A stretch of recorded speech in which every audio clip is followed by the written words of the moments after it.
अस्सलाम वालेकुम नाज़रीन, उम्मीद करती हूँ आप सब खैरियत से होंगे। आज इस टॉपिक पे मैं बात करूँगी वो मर्दों के लिए बहुत अहम टॉपिक है। अक्सर मर्दों को एहतलाम की बीमारी हो जाती है। वो जब भी सोते हैं तो उनको एहतलाम हो जाता है और लगातार ही होता रहता है। तो आज मैं आपको कुछ ऐसे तरीके बताऊँगी और टिप्स बताऊँगी जिस पे आप अमल करेंगे तो आपको एहतलाम से निजात मिलेगी।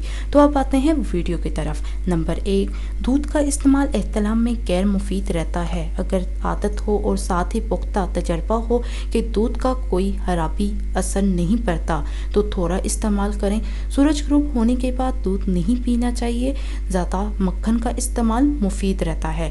पानी भी सूरज उतरने के बाद कम से कम पिएं और रात को सोते वक्त वज़ू को ठंडे पानी से धोकर सोएं। नंबर 2, सुबह के वक्त कमर के नीचे वाले हिस्से पर वज़ू पर ठंडे पानी से धार डालें, मतलब कि उसको धो लें।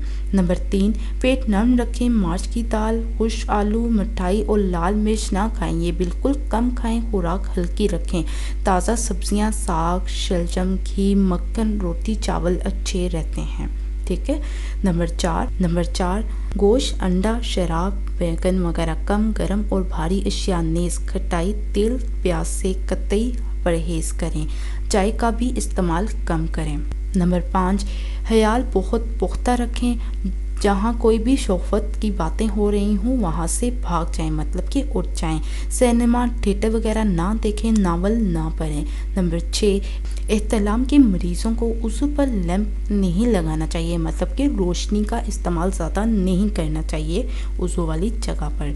नंबर 7, एहतलाम आम तौर पर 3-4 बजे के करीब आता है, यानी जब इंसान इतनी नींद ले चुकता है कि जितनी की ज़रूरी होती है। कम से कम वक्त सोना चाहिए और सर्दियों में 7 घंटे से ज़्यादा ना सोएं। नंबर 8, कब्ज़ ना होने दें। कब्ज़ की शिकायत होती है तो चुकंदर या फिर कब्ज़ कुशाई वाली दवाई का इस्तेमाल करें। पेट नरम रखें या फिर आप इस बगौल का भी इस्तेमाल कर सकते हैं। नंबर 9, रात को किसी भी वक्त अगर आपको पेशाब या पखाना की हाजत हो तो सुस्ती ना करें, फ़ौरन वॉशरूम में जाएं। नंबर 10, साइकिल की सवारी ना करें। अगर करनी पड़ भी जाए तो आहिस्ता आहिस्ता चलाएं, नेज़ घोड़े की सवारी भी कम करें।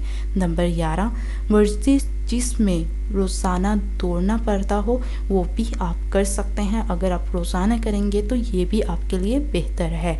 नंबर 12, रात को सोते वक्त वज़ू के ऊपर ठंडे पानी को 2 या 3 मरतबा डालें। सुबह 4 बजे जाग आने के बाद दोबारा ना सोएं। नंबर 13, भी कतई ना करें। कुछ दिन जमा करने से एहतियात करें जब तक ये बीमारी ठीक नहीं हो जाती। ठीक है। नंबर 14, एहतलाम के नुकसान को पूरा करने के लिए ज़्यादा ताकत बख्श ग़िज़ा नहीं खानी चाहिए। इससे ज़्यादा नुकसान होता है। पेट का तनासुल नाक तक आता है, मतलब कि पेट भर के नहीं खाना चाहिए। रात का खाना सूरज ग्रुप होते ही खा लेना चाहिए।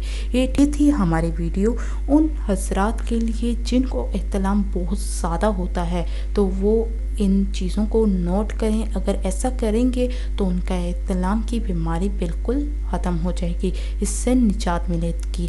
इसके साथ साथ मैं आपको ये भी कहना चाहूँगी कि आपका अगर कोई भी सवाल हो तो आप सवाल कमेंट्स के ज़रिए कर सकते हैं और साथ साथ वीडियो को लाइक, शेयर, सब्सक्राइब करेंगे तो आप तक नई आने वाली वीडियो आसानी तक पहुँच सकेगी। अल्लाह हाफिज़। दुआ में याद रखना ना भूलिएगा।